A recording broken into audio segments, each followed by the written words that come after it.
That's right. This is page 21.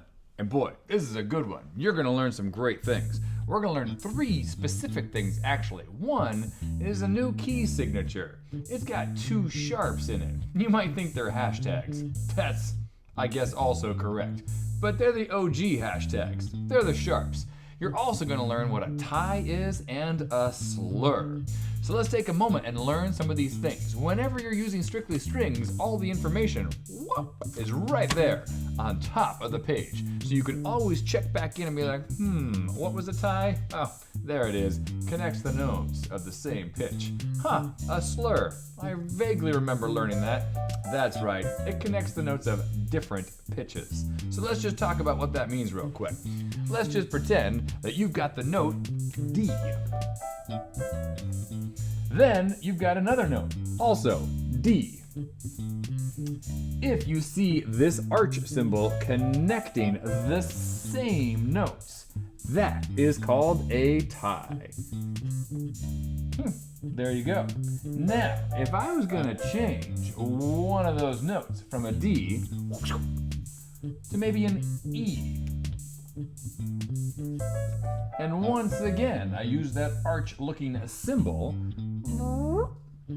all of a sudden we've gone from a tie to a slur. Alright, so that's how you differentiate between a tie and a slur. It doesn't answer what they do. Let's go back to the tie. Let's see if we can do some basic math, shall we? Let's just pretend this is the number 1. Certainly looks like it.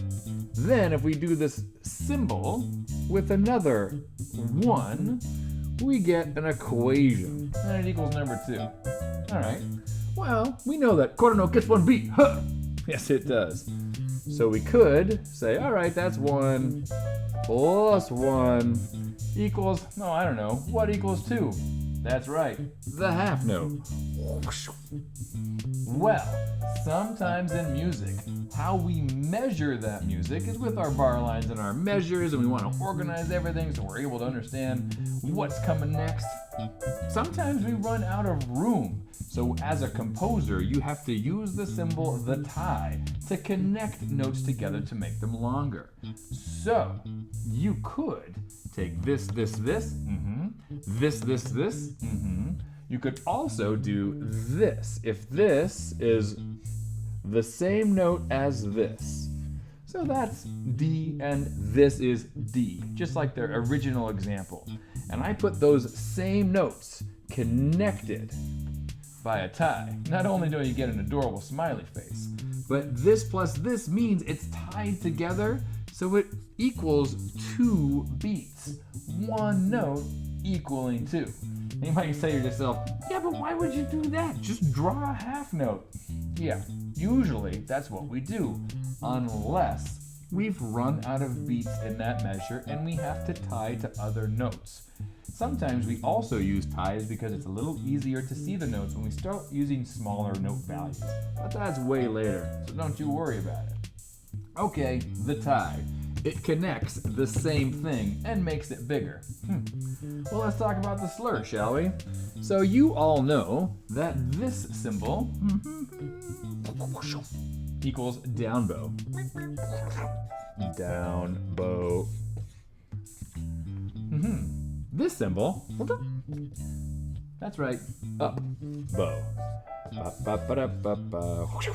Up bow.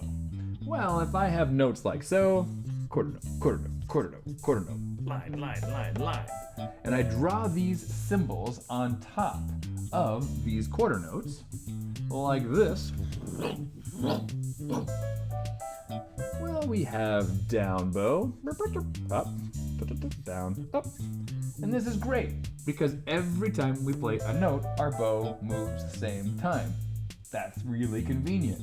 Well, as a string player, you have to learn to do some different motions at the same time. And it starts on page 21 with the slur. So all of a sudden, we're going to play multiple notes in one bow. So let's take a look. If this is D, and then this is E, and this is F sharp, and this is G, I could do down, up, one bow each note. You know that. We've done it a lot. Or, oh boy, we could add the slur. Now, if we add the slur, that means we are connecting multiple notes in one bow. So I'm going to put the D and the E in one motion. So instead of going D, E, F sharp, G, I'm doing this. D, E, F sharp, G. My down bow now plays two notes, and my up bow plays two notes because I wrote a slur. Can you have more than two notes in a slur? Boy, I'm glad you asked that question. Absolutely. You can really put as many notes as you want into a slur. That's up to the composer. It's going to change the way everything sounds. The more notes are slurred, the smoother something will be because you don't have any of the bow changes. It'll change the way the music feels. So we certainly could do this. We could slur all four of them if we wanted to. D, E, F sharp, G, and more if you so chose. But you'll see the symbol in the music. So now let's take a gander, shall we? Go ahead and take a look inside your Strictly Strings book and look at number 2. In number 2, we have ties. How come we have ties? Because they're the same note. In measure 2 of number 2, you have an F sharp connected to an F sharp. F sharp connected to an F sharp. F sharp, F sharp, and then the arch. They are tied together. They are connected. That means that if this is worth 2 and this is worth 1, 2 plus 1 equals, you're gonna hold this for 3 beats because they're tied together. So when you play number 2, you'll play D, D, E, E, F sharp, 2, 3, rest. You have to hold that note for 3 counts because it's been tied together to have multiple notes to make it even longer. That is a tie. So if you take a look, measure 2, there's a tie. Measure 4, there's a tie. Measure 6, there's a tie. And measure 8, there's a tie. We have 4 ties inside number 2. That's a very formal exercise. Now jump your eyes down to number 5. This is Waterfall. If you look at number 5, these are not ties. These are slurs. Why? Well, remember, slurs are when you connect different notes, not the same.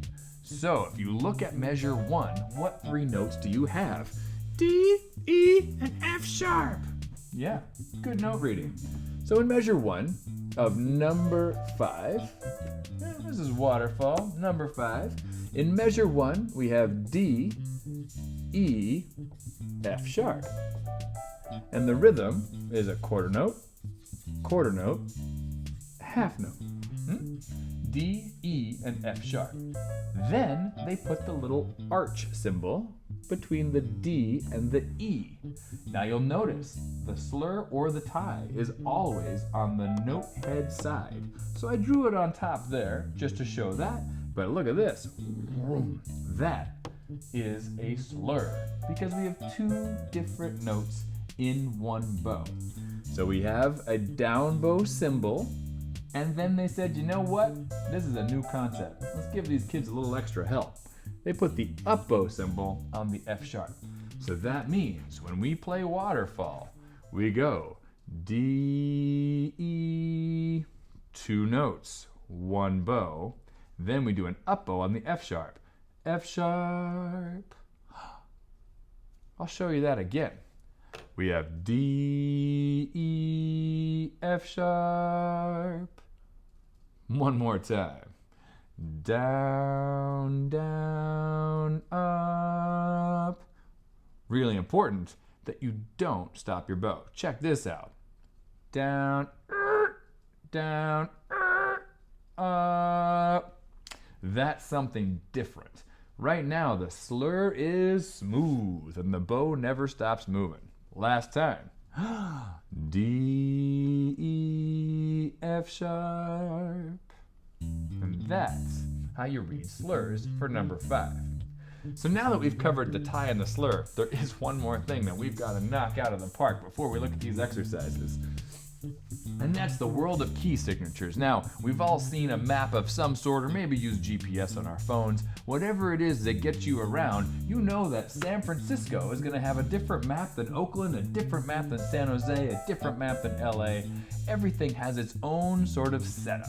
If we used a San Francisco map in LA, we'd be very confused. Well, a key signature is really just a map to tell us which notes need to be changed. So if I draw any clef, doesn't matter, it could be treble, alto, or bass, but if I draw a clef next to that clef, and you'll see it on top of page 21, you've got 2 sharps. 1, 2.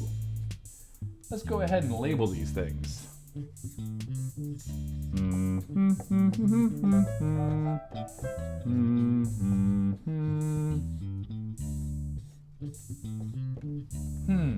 Not hashtags. Sharps. So we have 2 sharps. Now this comes from way back in the day when it was hard to write things because we didn't have expo markers, we didn't have whiteboards, we didn't have the internet, we didn't have copy machines, we didn't have a lot of stuff. So they made some shortcuts. So instead of having to draw F sharp, F sharp, F sharp, drawing the sharps over and over and over again, using all sorts of ink and time when it was challenging for them to write so many copies of the music, they said, let's make a rule. We're gonna make a thing called a key signature. If we put a sharp in the key signature, it's gonna last for the whole piece. Which means if there is one sharp,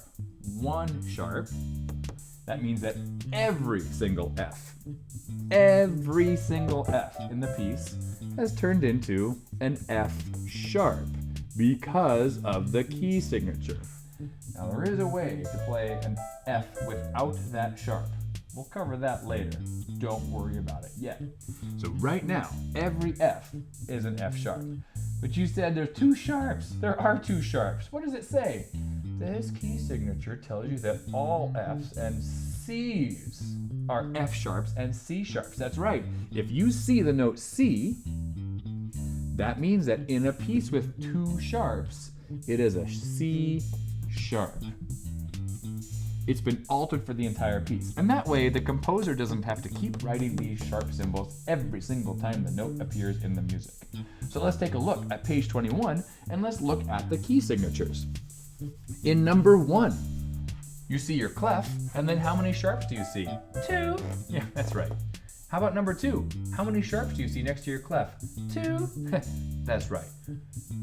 How many sharps do you see in every single exercise on this page? 2. Yeah, that's because they're trying to teach you this new idea, so they want it to be the same on every single line.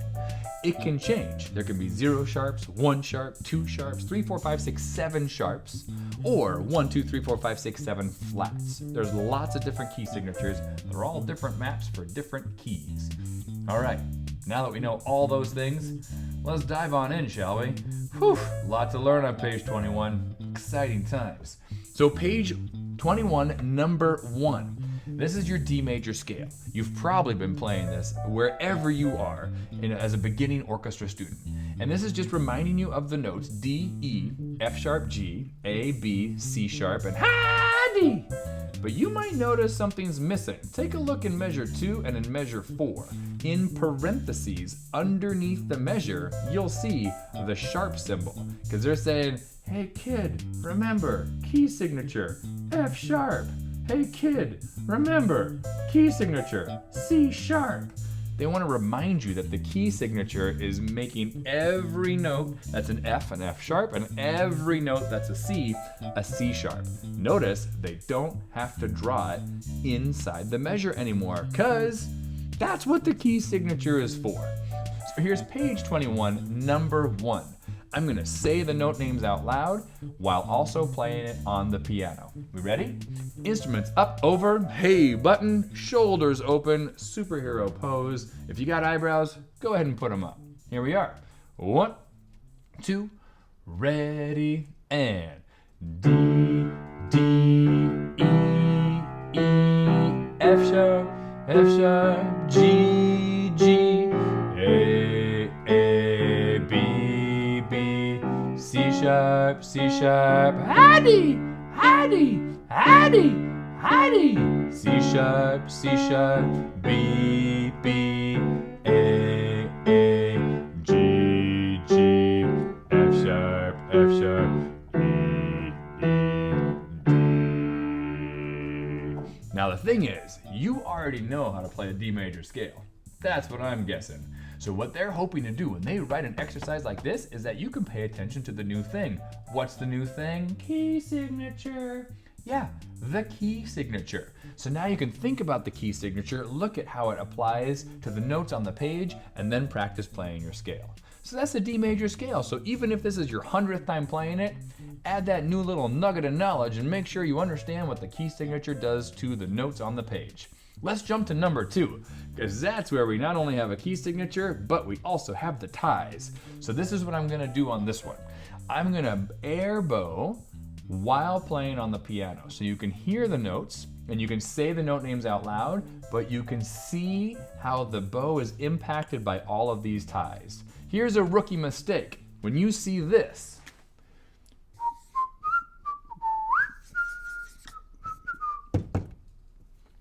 tie. Rookie mistake is to do this. Da, da.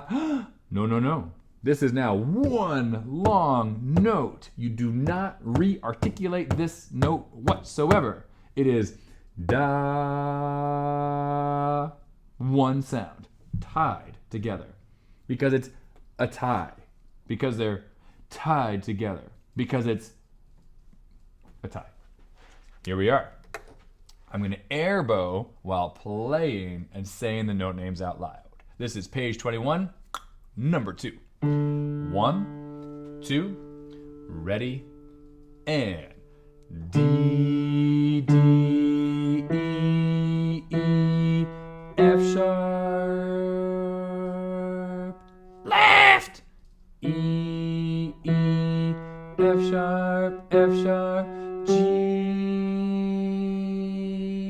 left, A, B, B, C sharp, left, B, B, C sharp, Heidi! Done.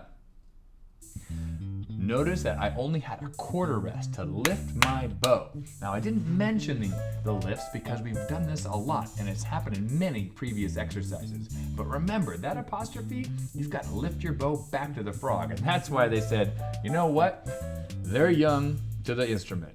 I mean, you might be 50 if you're watching this video, but that means that you're young on this instrument and you have to figure out how to do all of these things. So make sure that when you see the apostrophe, you lift back to the frog, and that's why they put that down bow symbol in the measure following the lift. Also notice they put numbers under each measure because they're trying to help you keep organized with this new concept of tie, holding the note for 3 full beats, and then having one quick quarter rest to bring your bow back to the frog. Let's try it one more time. And I apologize if I frightened you with my lift. I can't help myself. If you prefer, I can say Uber. Here is page 21, number 2. 1, 2, ready, and D, D, E, E, hold, hold, hold, Uber, E, E, F sharp, hold, hold, hold, Uber, A, B, B, C sharp, hold, hold, left, B, B, C sharp, Heidi, hold, hold, lift, done. Nice job. Now, you might say, hey, there's no F sharp, there's no C sharp. Yeah, there is. Where did you find it? That's right, in the key signature. Remember, we now get to add the bonus of looking at the very beginning of the piece and noticing, oh, right, 2 sharps. 2 sharps, F sharp and C sharp. And notice that in the first example, they wrote the sharps underneath as a gentle reminder, but not in example number 2. They're like, time for you to remember what the key signature does. All right, let's continue forth, shall we? We're gonna skip number 3 and number 4. I'm gonna have a slur tutorial where I show you how to do slurs on the instruments, which is a little bit different than how they teach it in this book. I'm going to jump all the way to number 5 because number 5 is a piece of music that involves some of these skills. So in number 5, this is Waterfall. The note names should feel very comfortable, and that's on purpose. They want you to focus on the slurs, so they go back to the notes that you learned a while ago. So here is Waterfall. Let's say the note names first in rhythm so we can check that off the list. Here is Waterfall. Say it, don't play it. 2, ready, and D, E, F sharp, E, D, E, F sharp, G, G, F sharp, E, D, E, F sharp, E, D, E, F sharp, D. Done. So I'm sure that saying those note names and playing those rhythms vocally wasn't too big of a challenge. So let's go ahead and air bow through it, because we have to train our arm to think these notes, to say these notes, to play these notes, but we have a different rhythm. If you look at just the bowing is all half notes when it comes to rhythm, because it's down, 2 beats down, and then 2 beats up, down, up. So that rhythm of the right hand is different than the rhythm of the left hand. And that's where some of this stuff gets really confusing and a little bit overwhelming. So let me play it again, and I'll sing the note names while we air bow. You ready? 1, 2, ready, and D, F sharp, E, D, E, F sharp, G, G, F sharp, E, D, F sharp, E, D, E, rest, F sharp, rest, D, lift your bow, repeat to the frog.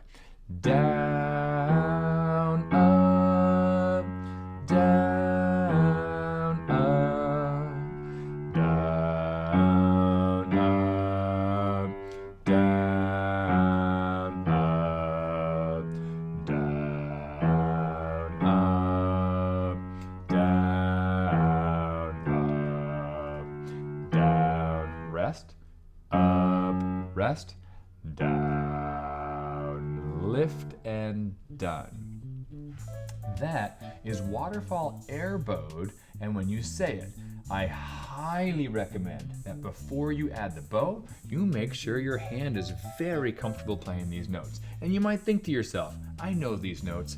Just humor me. Practice good habits, making sure your fingers are going to the right place at the right time. Then you can add your bow. All right. If you feel like you're ready, or if you just like to use the piano to practice this piece multiple times, here is Waterfall with me playing the full piano part. So you ready? Instruments up. You can say it, you can clap it, you can air bow it, you can do pizzicato, or you can join us and use the bow. Whatever you are ready for, because you are the success. Page 21, number 5. 1, 2, ready, and 1, 2, 3, 4. 1, 2, 3, 4. 1, 2, 3, 4. 1, 2,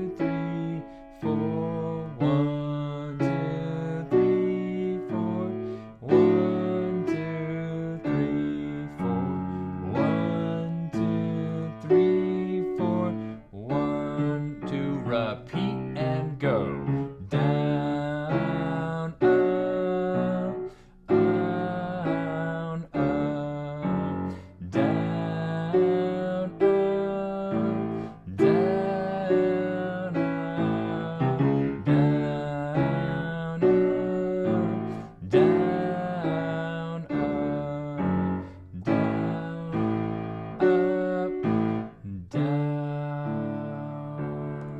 Done. Okay, good job.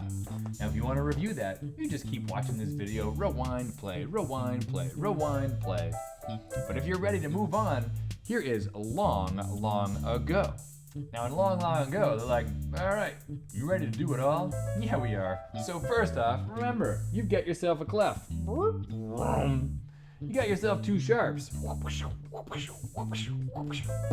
Two sharps, which means every F is F sharp, every C is C sharp. All right, then you have yourself both combinations. You've got notes that are different, that are slurred together. Slur. And if you look at measures 1, 2, 3, 4, you have measures that are tied together because they are the same note. Tie. Same note tied together. So this is one long note, and these notes are different. So your left hand moves while your bow stays the same direction. This is a big, big skill. You ready? So page 21, number 6, long, long ago. We're gonna start by saying the note names. Here we go. 1, 2, ready, and D, D, E, F sharp, F sharp, G, A, B, A, F sharp, rest, A, G, F sharp, E, rest, G, F sharp, E, D, rest, D, D, E, F sharp, G, A, B, A, F sharp, A, G, F sharp, E, F sharp, E, D, D, D. Done. So you notice during the ties, I just said one note and sustained my voice the entire time. I didn't say the note 2 times, just once, and held that note through, cause whoosh, it's a tie, it's connected. All right, now we're gonna air bow it. So I recommend that you always practice the air bowing because we're trying to program the old right arm to do the right thing. I'm gonna say the bow direction while playing it on the piano. You ready? Here we go. 1, 2, ready, and down, up, down, up, down, up, down, 2, 3, freeze. What's that symbol? A lift on top of all this craziness? Oh man, all right, lift your bow, and here's measure 5 on open A.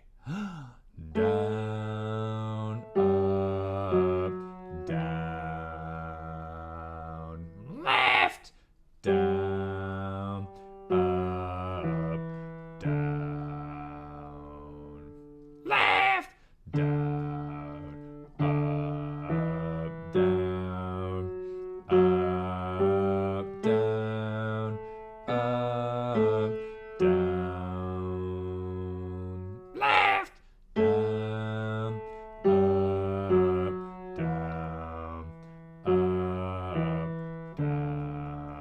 up, down. Finished. Now, one of the things I can't do is I can't say the bow direction and play it and count out loud. Look back at number 2, and you remember those numbers underneath the notes. It's reminding you that you hold that tie for 1, 2, 3 beats. You don't hold it for 2 because it's tied to a 3rd beat. 1, 2, 3, which means we have a very fast lift when we only have 1 beat to get our bow back to the frog. Alrighty, if you feel you're ready, of course you can join and add the bow, but I highly recommend that you first do this pizzicato to make sure you know where the notes are on the instrument while you're playing. Then you add the bow, because if your left hand is secure, it knows where these notes are, it feels very comfortable. Then you can put all your brain power to slur, lifts, dies, lifts. There's so much to think about for your bow. You want to make sure that all of this feels really good, really comfortable, as automatic as possible, so that when you add the bow, it's no big deal. So, your call, your choice. You are the success. You know what you need. Do you need to say the note names again? Do you need to air bow again? Do you need to clap the rhythms? Do you need to pizzicato? Or are you ready to put all of those variables together? That's up to you. You're the one practicing. You're the one that wants to get better. So make a good choice, because if you do everything too soon, usually something happens wrong with something else. So make sure you're ready to add the bow. I'm ready. All right. Well, in that case, here we go. Long, long ago, number 6 on page 21.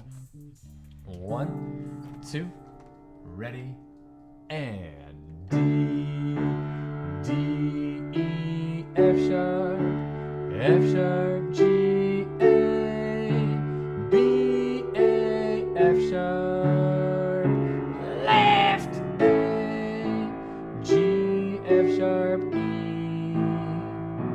lift, G, F sharp, E, D, 2, 3, lift, D,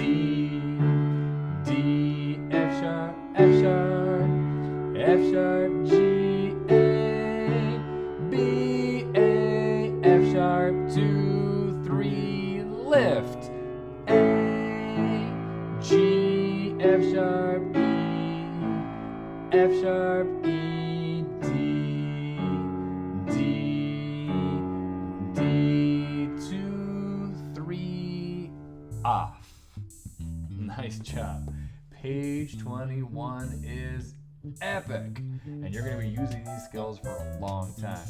Thanks for watching the entire video. Thanks for going back and making sure you can do it at a really high level. Thanks for taking advantage of the resources that have been given you, and I hope you have a really fantastic day. Oh, and don't forget, if you practice every day, by the end of the year, you'll be taller.